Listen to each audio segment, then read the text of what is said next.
Hello and welcome to yet another edition of the Mic Drop, a revolution of a generation on Relax Radio Beyond Frequencies. Well, it is a beautiful Sunday, the 19th of June, and for today's program, we have a very, very special guest, the one and only Shanukie De Alwis. Shanukie, welcome to the program. Happy to have you here. How's everything going? Thank you. Thanks for having me. Thank you for the opportunity. I don't know how to answer the question about how's everything going without making faces because we all know how everything is going right And now. me and Shanika, we had a conversation, off where we were like, oh, wow. So Shanika is very busy actually these days. So Shanika, that's one of the reasons I wanted to thank you very much for actually, taking your time and making it onto the show. No problem. Yeah, So, it's a little bit. yeah, well, better yet known as, I would say, a Pissupusa at Pissupusa is what Shanika goes by. Yep. Yeah. So Shanika, tell us a bit about yourself. And also, once you are done with that, tell us how did that, name came about? That name, I really, okay. So I'll start with the name. So Pisupusa is my Instagram handle, by the way. But that's because I have a thing for cats, and I've been Okay. known as the cat lady by a lot of my friends. And actually, they used to call me Pisupusa back in the day because I've always been surrounded by a number of pet cats and stuff. And I happen to be one of the madder, loonier people in the bunches that I hang out with. So I used to be called Pisa Pusa. So that's why I put that, use that name when I got an Instagram account. And I guess it's stuck because there are lots of cats on my Instagram as well. Um, about me, I do a few different things. Right now, I am a consultant with NGOs in the development sector. I do social advocacy and communications consultancy. And I come from a background in advertising and branding communications. Um, I have a talk show on YouTube called Shh, which is a talk show on social issues and taboos in Sri Lanka. So it's acting as kind of an alternative voice for justice, social justice. Apart from that, I do a few different things. Like I do some public speaking, I do some training and coaching. Sometimes I do theater. When anyone wants to put me on a stage, I perform. Yeah, and I'm generally a busybody. So I'll get involved in a lot of different things at different times. Yeah, that's me. Well, there you go. Shaniki is telling us who she is. And also, well, she is, I guess you wanted me to call you a social activist, Shaniki. So let's talk a bit about that. So, where does your social activism come into play? Um, I'd say social advocacy more than activism, but yeah, yes, activism also is a part of that, I guess. I think a lot of things that I care about, I have a big mouth, so I can't not talk about it, and that's where it's always been. Is there are many different causes. There are so much so that a past employer of mine, my boss, used to call me Cause Macra because just like latch onto some issue and won't let go of it. So I've been known as a cause mecca also. Um, yeah, it's just that if I feel that something is getting on my nerves when it comes to social justice, I'll use whatever platforms and voice that I have to try and create some awareness about it and share opinions about it, whether or not people want to listen. So I've been more and more involved over the years. I've gotten more and more involved in women issues, and animal rights, and as well as environmental rights, and more lately in political advocacy and activism in Right. social politics. I would say uh, Yeah. I've I've gotten more involved in it. Yeah. So. Well, that's amazing. So that's a bit about Shaniki. So Shaniki, I guess it's time for us to dive right into the question. So I wanted to start off with something a bit controversial, I would say. I don't know your thoughts on this, so this is why I wanted to ask you this. So what about your thoughts on, right, celebrities being unbiased or neutral when it comes to expressing their sorrow towards the country, because we know the people. I mean, I don't want to name names here, but I believe we know the kind of people that have been, I don't know, in the name of being celebrities, they do advocate. But do you think their intentions are true? And some of the most, I guess, famous musicians at the time have been a bit scandalous, with starting for Sri Lanka movements and having, scandalous backgrounds in that as well. So let me know your thoughts on that. Okay. Um, I'm going to give an unpopular opinion here because I know it's very easy for us to point fingers and blame and criticize, which I also do. I'm not above reproach for that. But whether it's a celebrity or not, first I'm going to give this disclaimer: as an individual, anyone should have the right to advocate for what they feel is important to them. You can't force people and police people to speak for what you believe in. So, yes, there is a handful of people, well known, popular artists and celebrities, who are speaking up for something that might be opposing to what we care about. That is their right. That is their prerogative as citizens, human beings. They have the right to do it. But where it gets iffy and where it concerns me is when what they are advocating for are dangerous narratives, are narratives that do end up affecting entire communities or the people of the country or adversely affecting the country's progress itself. That is concerning. So I would hope that people who choose to do that, and I know who you're talking about, we all do, right?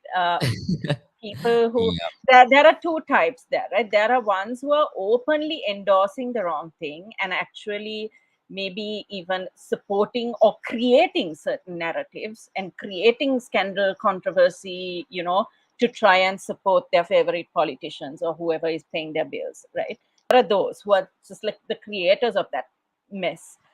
And there are those who advocate for it or kind of take what you've said, the neutral positions, where they don't want to say yes or no. They want to be on a neutral ground because at the end of the day, the whole thing about celebrity is also about appeal, right? Your mhm, brand is as yeah, strong as how many people like you. So they don't want to upset the apple cart and lose fans. They don't want to right, become like somebody's enemy as a result of promoting something else. So there are those also who are like their careers are dependent on keeping everyone happy.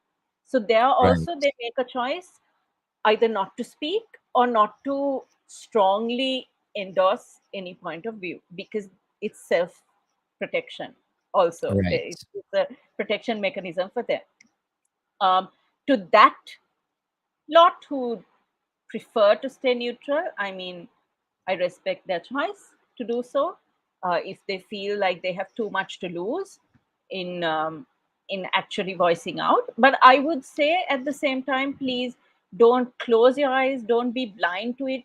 You may not want to be openly active, openly opinionated about issues, but don't be blind to it. Inform yourself. Inform yourself. Keep abreast of the news. Understand what's going on, because sometimes you might find that you, with your platform, with the power of your voice, with the many people that you're able to influence, the fact that you're choosing to remain silent can actually, you know, be detrimental to a lot of things that you might care about. So if you inform yourself, you might feel moved to speak up for it.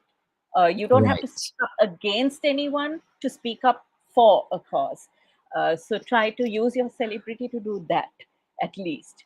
But to right, the ones who are creating chaos, I have nothing to say. They're like a non-entity to me. Honestly, it's like I would say karma will come full circle, and I hope it. I really hope it attacks them for what they have done and what they have been uh, responsible for. Well, so Shanukie is a believer of karma, and I believe in it too, because it comes in full circle at the end of the day, and I think it all boils down to their true intentions, right? So, Yeah. like you said, some they do want to entertain the audience and keep their fans, but also they don't want to lose their job at the same time. So But it's about Evan, I've balancing both also been ends, in that position, right? I've also right? had jobs where it has been difficult for me to voice what I need to voice because of my job. Sometimes, there is a necessity to be diplomatically silent or to take a neutral position because Right. your career or some it might be even your ecosystem, your families might be affected when you become a controversial character. Those are realities. I can't blame someone for wanting to protect themselves by not becoming the target for criticism. But at the end of the day, it's each person's decision on how they want to use their voice. I would hope that more people use their platform for good than for bad. Well, I love that answer absolutely, because you did not blame, but you also, I guess, made your stance very clear. Well, thank you, Shaniki, for that wonderful answer. For anyone hopping on board, by the way, welcome to the show. This is the Mic Drop, a revolution of a generation. And my name is Evan Ace. You can call me Evan. And for today's show, we have Shanukie De Alwis, a social activist, or better yet, she wanted to, I guess, be called as a social advocate, or better yet, known as Pisu Pus. I'm just going to say it, Chanik. I'm going to say it throughout the show, by the way. Hope you're okay with that. It's fine. It's already out there.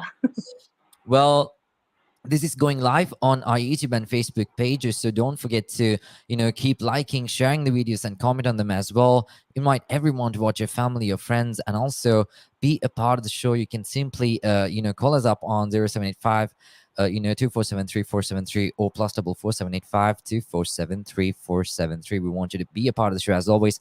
And also don't forget to download the Relax Radio app that is available completely for free for both iOS and Android devices. So you know what you got to do: head on over to your Apple App Stores, your Google Play Stores, and download the app and have us running in your background, so we can guarantee you great company as always.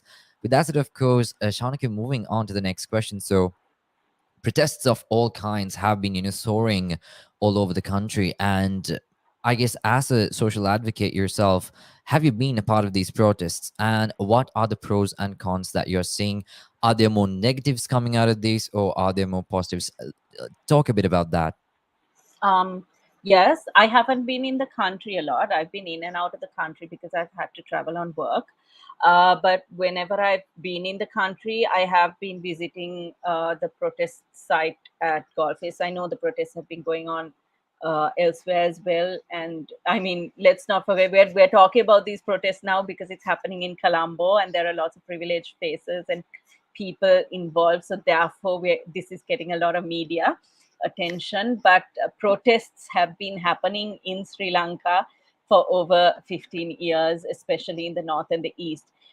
We in Colombo are feeling it only now, and that is what has compelled people to finally, get out on the streets and stop being complacent about it. And so I have not been involved in the protests that have been happening in the north and the east, but I think it's important for us to acknowledge that they have, because there have been human rights violations, there have been social violations and injustice happening in the country for a much longer time. But in the recent times, yes, I have visited Golfes a few times. I've kept myself, and funnily enough, because everybody knows, even if I go to the bathroom, my social media tells the world that I do, right? But I have kept the protest part of it a little Right. on the Low down low. key. Mhm. I've captured the protests that I've been in, like I've captured other people and what's been going on and stuff in ways that I felt was helpful. But I haven't shown myself there because, again, the job sometimes, the work I do, it involves me being less vocal when it comes to political sides of things. Not that I'm not vocal behind the scenes, I am. But yeah, I've been there. I think what it started off with was amazing, and I think that's what kind of got a lot of media exposure, especially the international community. For the first time, seeing Sri Lankans, just getting onto the streets at that level and making this noise, and the fact that we kept it peaceful, that was amazing, because fundamentally that was important also, that the youth was so strategic about it. It was peaceful, it was creative, it was entertaining, so it got more young people out there and joining in, because it didn't become a scary place to be.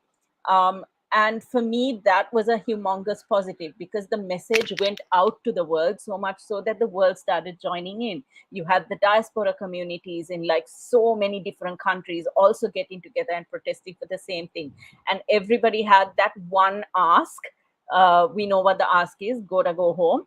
He still hasn't gone home. I don't know why. He's like in some form of denial that George, the entire world, not just the country, wants him to go home. But Yep.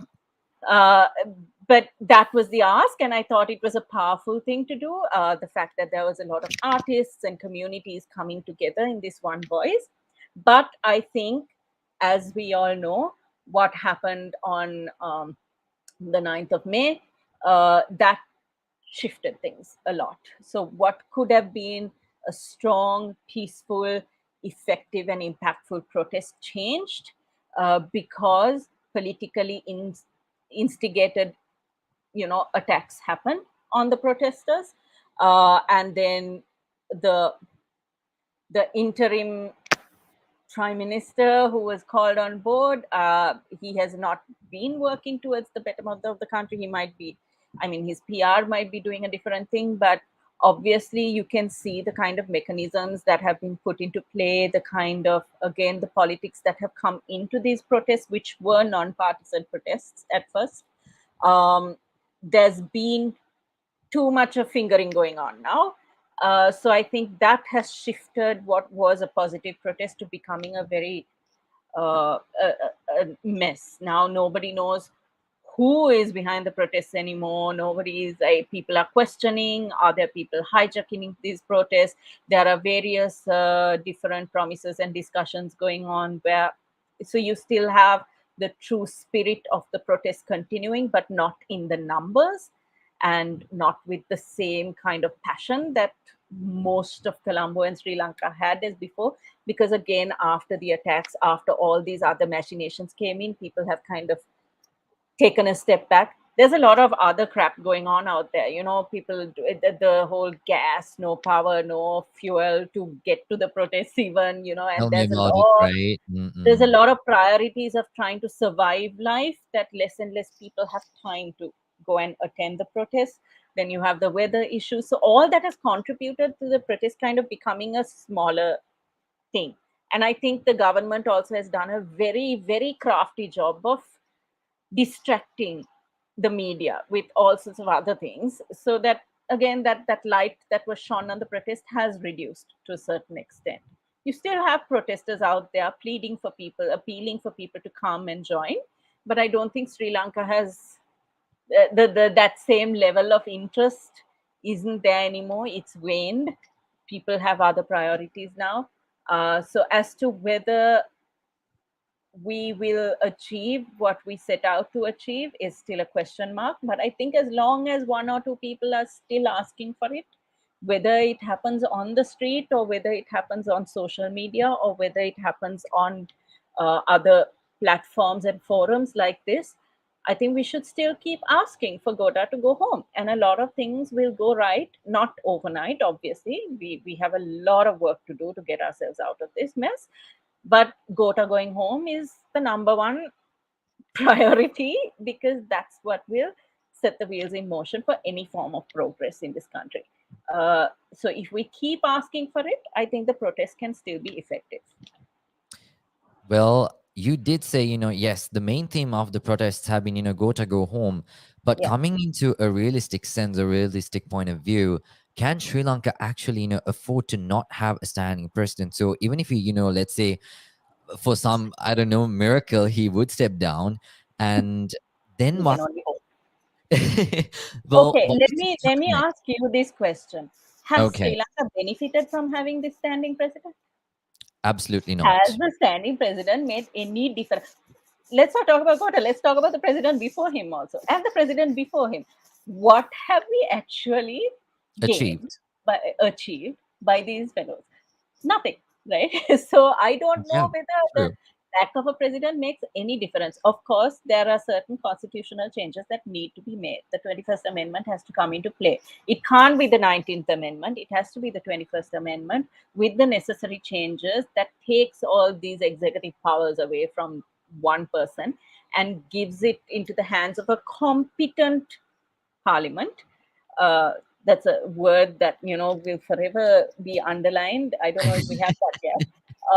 But Yeah, yeah, I that's think true. I think we can definitely progress as a country without a standing president as long as we get the other nuts and bolts right. Okay. Um, and I do think that if he steps down immediately, although they are making all sorts of excuses as to why he shouldn't, it will inspire the confidence of the diaspora community. Um, Money will start flowing into this country, I believe. It might not be a lot of money, but it will start the inflow of dollars from people living and working outside Sri Lanka through legal means, because they will have more confidence in the country when he's not here. He's the block. People don't trust him. People don't trust a government led by him. So, yeah, I think he needs to go.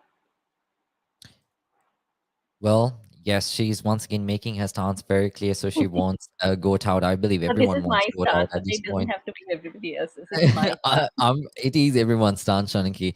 stance. But once again, thank you so much for hopping onto the show. I mean, she's just as bright and very vibrant off air as well. So thank you for bringing in a lot of hope and color to the show, because I think it's amazing being a very busy person and being yourself. We really appreciate your time, and also for giving out the most authentic answers as you possibly can. Thank you.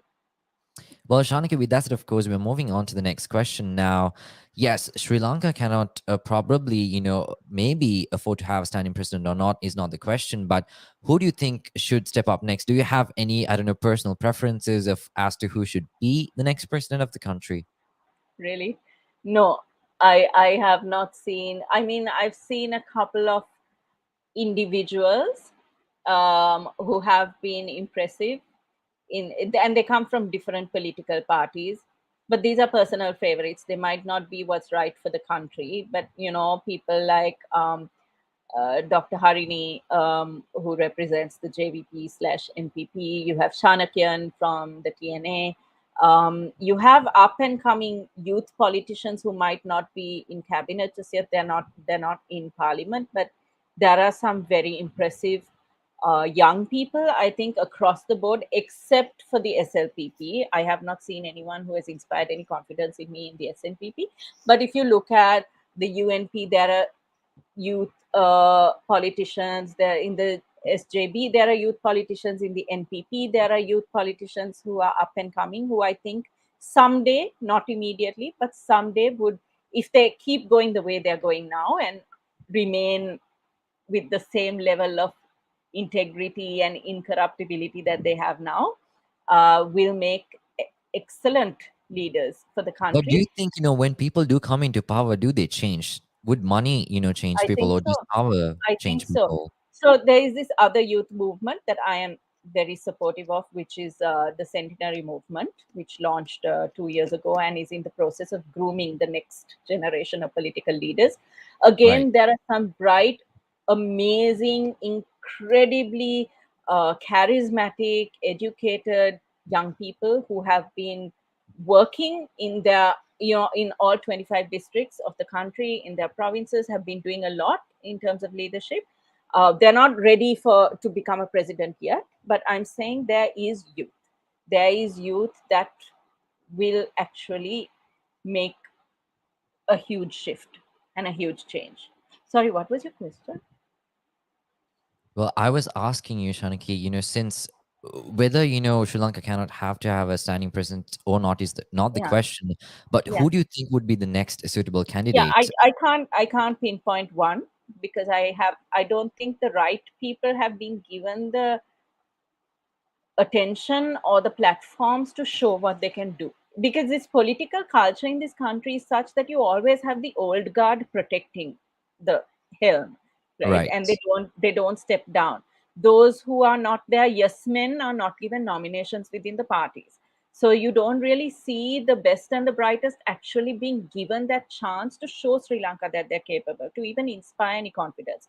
I think they're there, but I don't have anyone that I would like point to and say that's the person I want as my next president. I have international presidents or leaders, country leaders that I would like use as a reference point. Again, me, like Jacinta Ardern of New Zealand. I haven't seen a Jacinta Ardern in Sri Lanka yet. Oh yeah, she's Uh, amazing. she's I mean incredible. So there are incredible leaders out there that I haven't seen them in Sri Lanka, but that's not to say they're not there. That's just to say that they have not been given the voice that they should be given. And I hope that the political culture will change. We're trying to do that with the centenary movement, where these young people actually get their dues. Well, that is absolutely true. Well, she kind of being very sneaky with the answers here as well.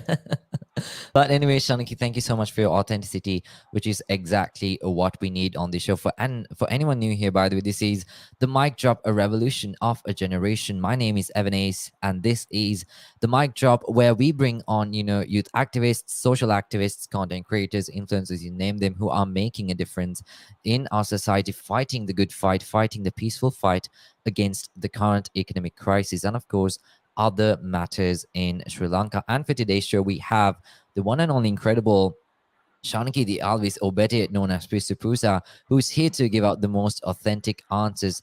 And we have already gotten a ton of authentic answers from her. And moving on to the next question, Shanukie, so tell me a bit about, why do you think, in your personal opinion, the youth are not considered as stakeholders in major political discussions, even when, the winning of probably almost any election depend on them? Yeah. I think it's that same answer that I gave before, because in our political culture, you have these narky old 4Gs who don't want to lose their power, don't want to lose their say. They know they're not in the least bit competitive when it comes to the youth of this country. So the more they can keep the youth voice low, and that's where their power comes from, right? With these old narratives, these archaic notions that they keep, that's the source of their power. And as long as they keep people ignorant, as long as they keep playing those games, they are better off. So therefore, self-protection, they will not let the youth have a voice. I think it's very foolish. Also, it's an arrogance that we have in Sri Lanka, that um, I mean, look at the average age in our government. um, you can't say that we have a young government at all. um, and it's that arrogance that we kind of condition our youth also in this country, that age and seniority is better than youth is like just immediately clubbed with the ideas of immaturity. um, Yeah. and Mm-mm-mm. I Very think Sri it's just, Lankan, by the yeah, way. and we haven't really encouraged, the political, academically even, we haven't really encouraged this culture of giving the youth that voice, of showing people that just because age wise they're young, you can have very capable, mature minds in that group. So I think it's just that arrogance that we have in Sri Lanka, that that person is too young, that person is not experienced enough, and therefore, the age equals incompetency. I don't think that's the case, but that social attitude that we have also prevents either politics from encouraging the youth to come out, or even society itself, because we also have to take the onus. We as the voters, we keep voting for the names and the faces that we have seen for donkey's years. We're not interested in voting for new faces and names, because we trust the known devil rather than the unknown. So that's the problem. I think that's where, this issue of there being a gap and not letting the youth in on these conversations is happening. Well, making her stance clear once again. Well, thank you so much, Shanukie, for that answer. And we are moving on to the final half of the show. But before we move on with the rest of the questions, we will be right back after a short commercial break.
Welcome back to the show. You are with Relax Radio Beyond Frequencies, and this is, of course, the Mic Drop, a revolution of a generation where we bring in content creators, influencers, youth activists, social activists, and, of course, social advocates, where they voice out their opinions, their concerns, and, of course, their perspectives and their narratives through their own experiences and their own, and through their own eyes, with regards to the current economic crisis in Sri Lanka, and, of course, other matters in Sri Lanka as well. And for today's edition of the Mic Drop, we have invited the incredibly amazing Shanukie De Alwis. Shanukie, once again, welcome to the show. Happy to have you and be a part of Relax Radio. Thank you. Well, Shanukie, so let's move on with the rest of the questions. So we were talking about, obviously the protests and, how maybe Gotabaya is obviously not the right president for the country at the moment. Maybe, And we also maybe he's not the right president. He never was the right at president. all. Well, that is absolutely true. Well, the question is, let's talk a bit about how the world has responded, right? So it has absolutely been a bit scandalous, and some countries, especially, I think personally, this is what I've been experiencing. I feel like the UN has to step up more than what they've been talking about or doing in terms of, I guess, supporting the country. So how do you think, in general, the world has responded to the current economic crisis? Okay. Um, Again, this is my limited knowledge that I'm coming from a place where, when it comes to intervention of the development sector, like when it comes to organizations like the UN or other global aid organizations, there is that's my cat who's singing a song. Please excuse him. No Uh, worries, have to all have your my cat animals are going on the to show start as right well. one by one. Yeah. So, um, God, um, I'm having a Bringing the name political Pista discussion. Can you Pusa please mute? alive. Yeah, yeah. Pizza pusas are alive. So there is this process, right? There are procurement processes. There are discussions.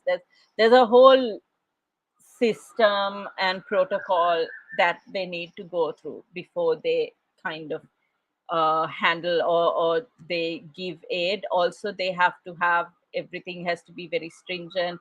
It's got to be 100% secure if they're arranging financial transactions, especially country to country. If there's aid coming in, they have to trust the fact that that aid is not going to be misappropriated or misused.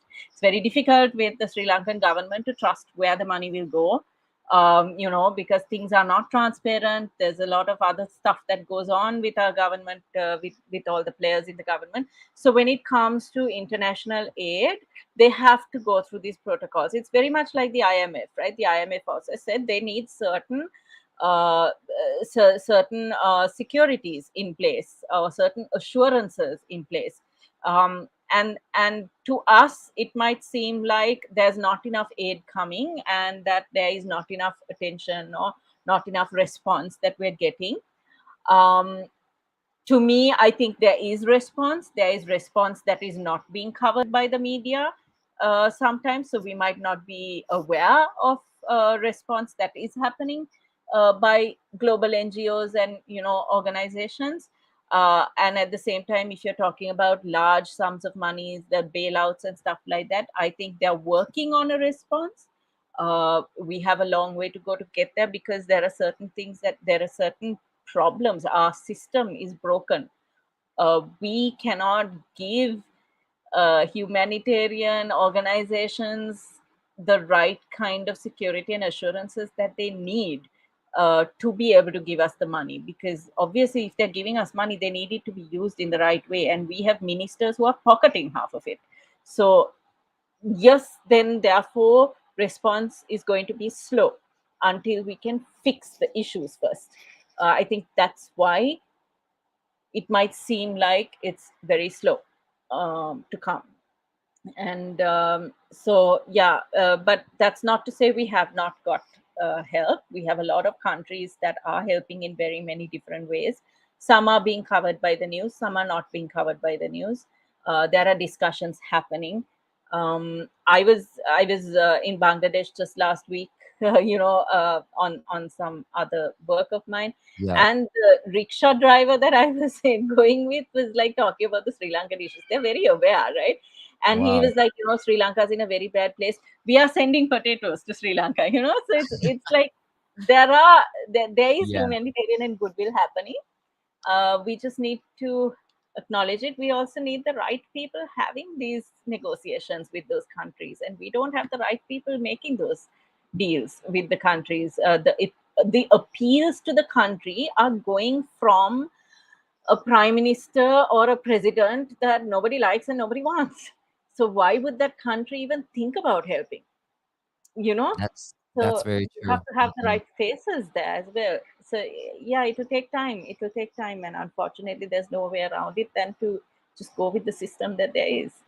Well, talking about the prime minister, what are your thoughts on the guy that has been appointed? I mean, well, it did not even happen through an election and whatnot. But let me know your thoughts, because people are saying, wow, he kind of has the knowledge, the political knowledge, and he's a very smart guy, and yada yada yada. But Yeah, this guy, yeah. actually stopped probably the foreign currency we're about to get, because I remember him answering a question from Sky News, and he was like, the interviewer or the journalist was like, you know.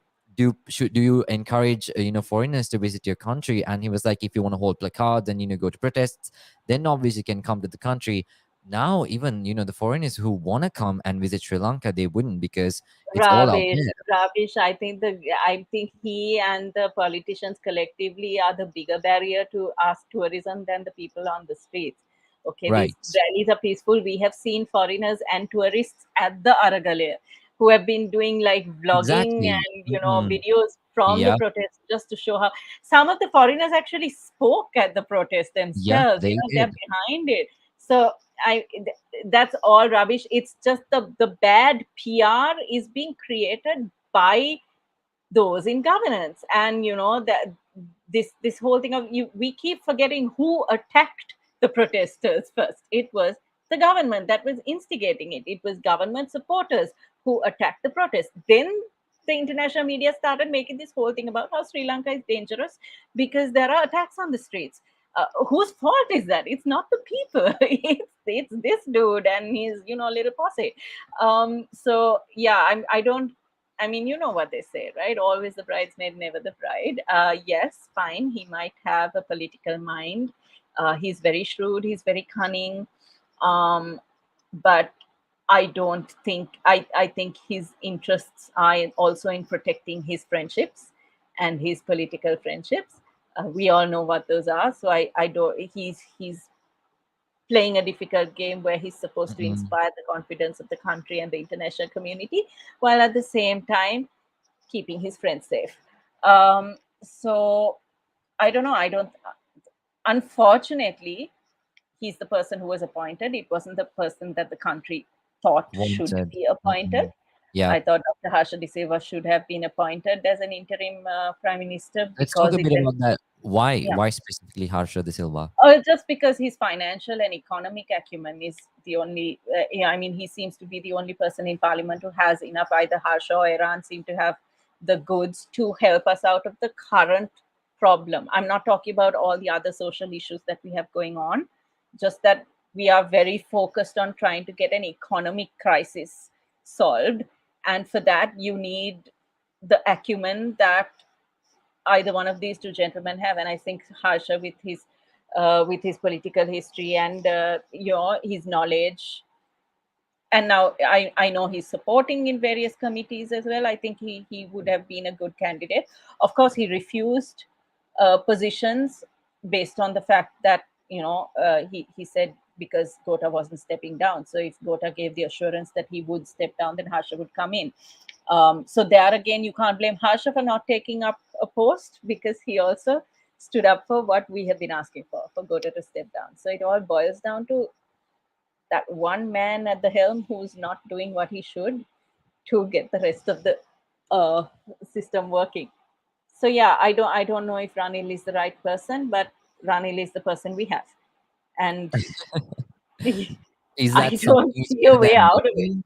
Huh? Is that something is better than nothing, or is it No, like I'm not saying something is better than nothing. I think that's also a very that's a very weak cop out for us also.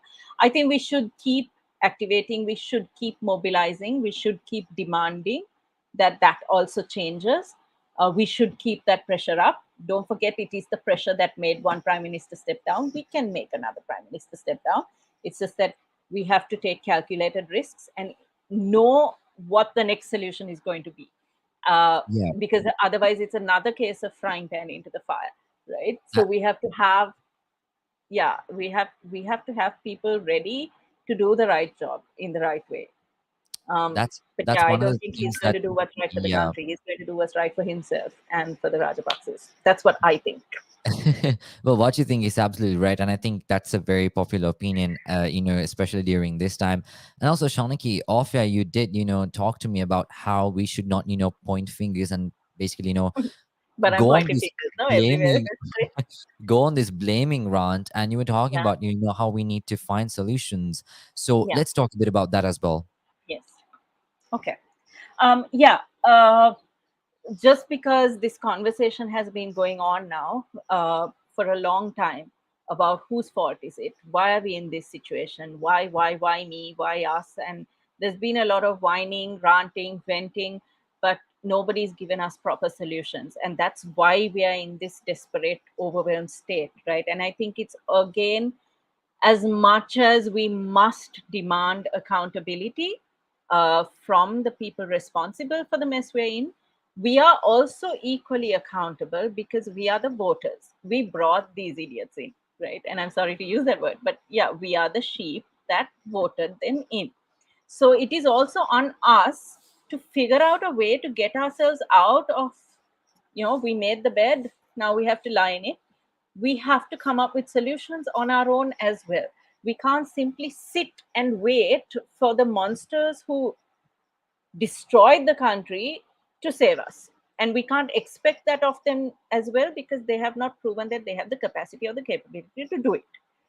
We know that they're all in it for themselves. So if we as citizens um, are equally responsible for our lives and for our country, then we also need to start thinking about what can we do without the help of the government to try and make things work for us and our families and our societies. It's a difficult thing to do, especially for people who have children to worry about, who have livelihoods. And I understand that that opinion is a very privileged one from me. But um, okay, just to say things like I have had the opportunity to work overseas, to be relocated out of the country in the last 2 years. I've had two opportunities to go into two different countries where my life would be so much better and I wouldn't have to face the hardships that we do in Sri Lanka right now. I chose not to, and it was a difficult decision to make because I do have responsibilities, I have commitments, I have family here. It wasn't easy to just up and leave, but it would have been the best thing for me. But I chose to stay, and everybody asks me, why the hell did you choose to stay? I'm saying because I can do something here that could make even a modicum of a difference. I can Right. help the country. Whatever I'm doing here, if it helps even one other person, that's something that I'm doing. I'm not bailing. So I do think that a lot of Sri Lankans, a lot of young people especially, are bailing on the country.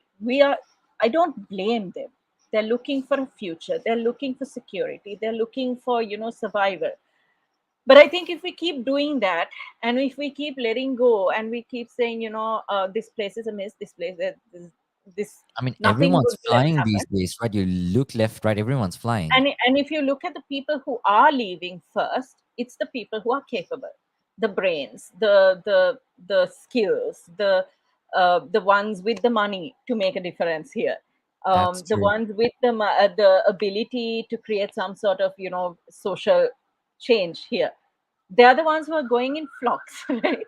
So what you have left behind are not necessarily people who will save the country. The ones who can and will save the country are leaving the country. And I only wish that wasn't the case, that we'd be willing to put in the work. And it's going to be hard work, it's going to be awful work, some of us are really going to suffer, but I would hope that we might be willing to do that, because that will offer some form of solution for the country. Say you don't want to stay here, fine, You don't want to stay here, you don't have any hopes left, go abroad, but do something that contributes back to the country. Create enterprise for the country. There are so many opportunities, options that you can look into, where you keep contributing back into the country, because we have this financial crisis that we're trying to overcome. You keep speaking for the country, keep trying to influence some form of political or policy changes in the country. Do that, because that's one way that we can find solutions. We have to do it together. You can't point your finger at one person and expect them to create miracles and then whine when it doesn't happen.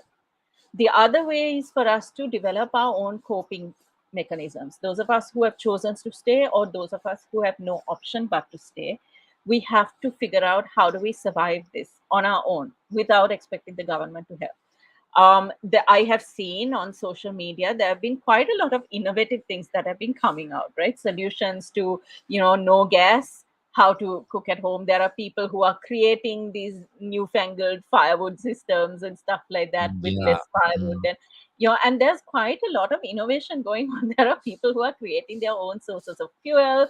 There's some German dude had created the first electric some tuk tuk or something like that. And so I think, why not help these people, help these minds to develop more skills, encourage people to innovate more. We can go back, we might not like it because we've come to the modern age, but we can go back to the times of our grandparents and great grandparents, where life was simpler, our choices were simpler, our needs were simpler. It didn't mean that they died. They had very good lives, but they led those lives needing less. And we can try to practice some of those lifestyle choices, just so that we just have to figure out ways to keep our minds sane, to Right. be able to get through this, right? Because if we do see, we're losing people. People are committing suicide, dying by suicide. Sorry, committing is the wrong word. Dying by suicide. I'm Dying in seeing field queues. there Yeah. there are Facebook groups, private groups, where mothers are giving their children up for adoption because they can't handle Yeah. uh, you Mm-mm. know uh, it anymore. There are people who are just abandoning their pets and animals all over the streets. There are people who have cut down to just one meal a day, and there's this severe lack of access to nutrition for their families as a result. So there's a lot of other stuff going on, just other than just fuel queues. And I think it's because we're not trying to collectively think of ways to get over those obstacles. We are expecting someone who's suffering to figure it out themselves, or for the government to help them. But we can help them. There are things like community kitchens developing. There are things like social work groups, co-groups that are happening. There are shamadanis. And if we put our minds together, Sri Lanka is a very generous nation. We sometimes don't need a lot of money just to be there for somebody, to help them deal with emotional well-being crises that they're going through because of this issue. um, just what can we do to help ourselves as we tide this over? Those are things I think we should look at, and we should look at the little bits of positives and the hopes that are out there, rather than just constantly focusing on these bunch of bullies who have done like wrong by us, and that's all. And we're waiting for them to change. They're not going to change. They're not. They're adult men Yeah. and Mm-mm. women, right? I And think by now we should be aware of that. They are never gonna change. no, just hoping that they will change is also. I mean, none of them are suffering. That's the problem. Everybody else Yeah. is suffering. Mm-mm. They are not That's true. suffering. They have their privileges. They have their access to, they're flying away if they want. They're sending their wives and their children away, and they are not really invested in helping this country. So why are we even asking them to help us? Let's help ourselves. And there are ways and means to do that. I'm not advocating for anarchy. I'm saying socially, community wise, there are things we can do to make each other's lives livable, survivable, without waiting for the government to fix it. But we have Yeah. to make choices, and some of those choices are hard.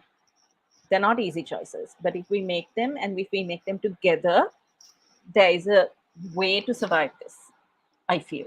Oh, you have to hang on to hope, right? When there's nothing that's else true. left, hope is the only thing you have.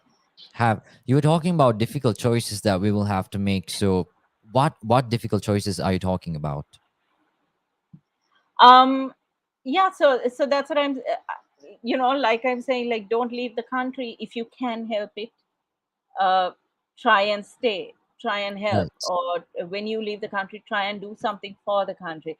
Make choices about your lifestyle, your individual lifestyle. Make choices about becoming more politically active. A lot of young people who have the goods won't get involved because they don't want to be a part of this nest of vipers. They don't want to inconvenience themselves with the issues that happen when don't want to become targets. They don't want to become controversial, whatever it is, right? But I think now it's time for us to stop expecting somebody else to save us, and you need to step forward. You need to use your skills for the country. You need to speak out, uh, not hold back. The more pressure, we saw what the Aragalaya did, right? We saw Yeah. what the protest in Mhm. Colombo did, how it shifted, how it just shifted that gear. So we need that, and we need everybody to be a part of that. Don't wait for just one group of people to do it. You don't have to be a part of a political system or a political party to be politically active. That's true. Everything Mhm. is politics. At the end of the day, life is political. So get together, do things, change little systems in your homes, in your neighborhoods, change things. You can do that if you help Change each can other start out. within one person, right? Change can Yeah, start from one yeah, I person. know that there's a place in Kurunegala. They've gone back to the bartering system now, so that they don't Oh have to, wow! and they're doing it on their own. That little village or community is doing. Right. Women are coming together. They're exchanging goods. I don't want this. Do you want this? And that is keeping them from having to go and purchase things. And there are other places that they're doing their own community gardens and agriculture. I mean, not everybody has the space to do that, but when you can figure it Do it. out, you Right. can. Yeah. There is always a solution if we try to look for it, rather than being morose Negative about the fact about that it. we have to. Mhm. Yeah, we That's just have very to true. try. Yeah. Yeah. So change can definitely start, start with one person. So Shanukie De Alwis making his stance once again very clear for today's edition of the Mic Drop, a revolution of a generation. I encourage everyone to, as always, follow us on our social media platforms. We are there on Instagram, Facebook, Twitter, TikTok, and also, this show is being broadcast live on our Facebook and YouTube pages at this very moment. So do subscribe. Follow us and also leave a comment, share with your friends, and also to download the Relax Radio app that is available completely for free for both iOS and Android devices. So head on to your Apple App Stores, your Google Play Stores, download the app and have us running in your background so we can guarantee you great company as always. Well, we are moving on to the final couple of minutes of the show. Unfortunately, I was telling Shanika off as well, it's gonna, go in like 5 minutes. I'm like, didn't we just start the show? But we have almost, come to its the end. Well, moving on to the next question. So let's talk a bit about politics, Shaniki. Have you ever considered getting into it? No. See, the I am involved, but not openly, not out there. I am not putting myself in front because I'm old, but I am supporting movements, and especially I'm supportive of the centenary movement, uh, where, again, like I said, the objective is to groom the next generation of political leaders and to have young people take the helm, the young people who are competent, impactful, and effective and incorruptible, young people with integrity and the right vision to come forward so that we have some hope in the future. I don't think I'm that young person. I'm not young to start with, but I think I can help that young person and help be a part of the mentorship and the supportive back end system for that young person. So that's how I am involved. I'm also not, obviously, not quiet when it comes to issues out there. So I think, in a way, I am socially, politically active. Yeah. But do I want to run for office? No, because I think it requires a different level of commitment that I can't give, because I'm involved in so many other things that I truly care about. And I feel like I can make a bigger difference and a better difference in without having a political label attached to me, because I think when you go into office, it comes with a whole lot of other shit, right? And it comes with a whole lot of pressures and a whole Yeah. lot of limitations also. You're Yep. That's limited true. in what you can do when you're in politics because you have to play a game. I don't want to play that game. I always want to be the citizen who has the right to criticize whoever is in politics. Uh, so I think we need those also, Yeah. and I've chosen to be one of those. But yeah, I Overall, it's a no. Mm-mm. I'd be a complete nuisance to any political party. So no, I won't get in. Well, uh, but what an interesting answer there was. Well, Shaniki, so moving on to the next question. Now, international media coverage on these protests have been a bit scandalous. They are not painting the true narrative. They're kind of, they just want a story, right? At the end of the day, it's for them, it's all about money and views. So do you actually think maybe international media companies, they're probably, being bribed by the government to show the opposite of what's actually happening here? I mean, why are you saying international media? Even our local media is the same. No, our local media is part and parcel of the issue that we are in right now. Is because they state sponsored media. So for sure, um, there are lots of things behind the scenes that we don't know about that go into creating a media story internationally. Yes, there are press releases that are put out by the government media department that the international media has to run. So obviously they run what they're being told. There is a lot of whitewashing. Yes. Otherwise, there's a lot of from the other side. There's a lot of sensationalism, which is also disinformation and misinformation, because you have the opposition to the government also, you know, pushing international media from certain areas on the angles they should take. And yes, end of the day, media also has become more about sensationalizing, getting those clicks, creating the entertainment value to stay relevant and get their ratings up. So I think, yeah, I do think there are different vested interests that are at play, not necessarily only government. It's very hard to find media, international or local, that will do the proper level of fact finding and the proper level of, to make sure that there is no misinformation or disinformation going out. And it's very difficult in this day and age to know who is telling the truth and who is not. And unfortunately, we also latch on to the wrong information. We spread it on social media, and we also create the same kind of Some no problem. one double checks it anymore, right?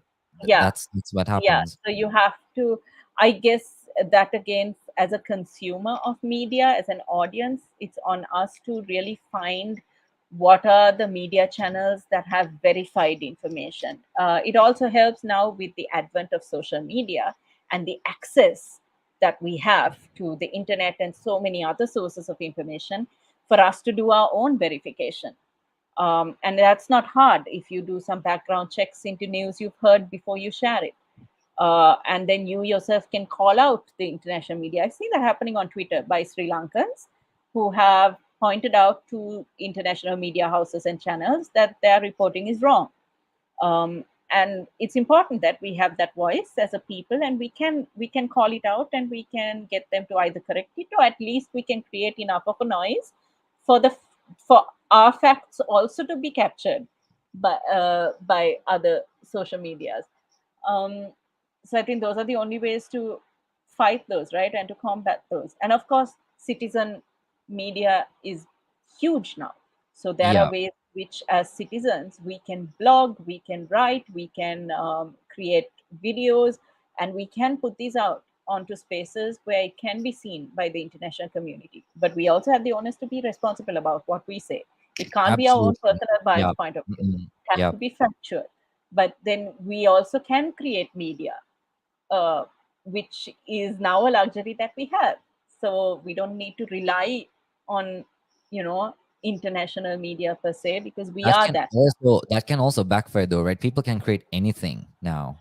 Yeah, which is where I'm saying you have to be responsible, or you have to have, Yeah. like we have Watchdog in Sri Lanka, you have to have groups committed to, you know, verifying and Sharing making sure, information. calling out Yeah. disinformation. Mm-mm. Yeah. I think Well, that's we have this problem anyway. We have so many people creating all sorts of crap out there. it's very, I guess it's very common in Sri Lanka, especially. People just, it's like a chain message. You send it and then it just keeps on going. They Yeah, never and the double lack check of anything. the other thing is the lack of education is what keeps people ignorant, so we'll believe anything. Mm, I yeah, mean, it's very you true. have people who just get super paranoid, and the first thing, the first like sensational story they find, like my God, and it goes out to 100 different WhatsApp groups before they have checked on the legitimacy of Yeah. that piece. Yeah. That's very true. Well, with that said, of course, Shanukie, unfortunately, the time has come for us to end the show. But before we leave, give us your final thoughts on the show and, of course, the message you have for the country. Um, Thank you. I thought the show was really good and very well thought out. I'm sorry that my answers may not have contributed incredible value or any new learning. No, they I only definitely came from did. They definitely no, did. I mean, For a fact. I don't have the necessary acumen to impart knowledge like that on politics, but I can speak about social issues enough and more, which I think I would have loved to do more of. But thank you for the opportunity. I thought the interview was very good, and it was things that uh, you talked about things that matter, and Yeah. not some fluffy, unnecessary, thing. But thank you for that. If I had a message, I think don't lose hope. It's the only message. It's the they say the only thing that can be forgiven is the unforgivable, and the only thing left to do when times are really dark and trying is to hope. And if we lose our ability to hope and we lose our ability to forgive the past, I'm not saying forgive individuals, I'm saying forgive the past, then we lose our ability to survive this crisis. I have traveled around South Asia on work, and I've been working with marginalized communities and seeing problems that are in other countries. And I think that privilege of being able to travel has opened my eyes to the fact that Sri Lanka has a lot of blessings. We are, right now, we are in a bad place, but as a country, as a whole, we have so much that other countries don't have. And we are I think we are perfectly capable of getting out of this, and we will. It's just that we got to have that right mindset to do it together. um, there are places that I've been to where I wished I was coming back to Sri Lanka, because we are not in that state of lost yet. uh, and So you do believe, yes, there is hope for the country. I think there is. I think there is, but right now we don't have the right people leading this country. And we have to figure out a way to change that. Once we change that, I think a lot of countries, if you look at the history of countries, they have gone to the lowest levels and they have risen. The only way is up. Once you come right down, right? There's nowhere further to go. So the only way is up. And I think we can do it. We can learn from other countries. We can learn from other crises. We can learn from our own history about the mistakes that we have made as people, and we can fix them. Don't leave, don't lose hope, and don't lose faith in each other. That's what I can say. But and Gota, go home. Go Please, home. Yup. please, for Go God's home. sake, go home. Wherever your home is. It's not here. Go. Well, Yeah. that was very, very, I guess, a very powerful message to its end by Shanukie De Alwis. Once again, thank you so much for bringing color and, vibrance to the show. It's amazing to have you. And of course, your answers were as authentic as they could get. So, once again, Shanukie, thank you for joining us and Thanks for having absolutely me. have an amazing Sunday ahead. And thank you for everyone who joined in as well. Happy to have you here. As always, follow us on our social media platforms: Instagram, Facebook, Twitter, TikTok. Hit that subscribe button on the Relax Radio YouTube page so you do not miss out on special programs just like this one. And with that said, of course, we are bringing a conclusion to the show. Have a great weekend ahead. Thank you. Bye.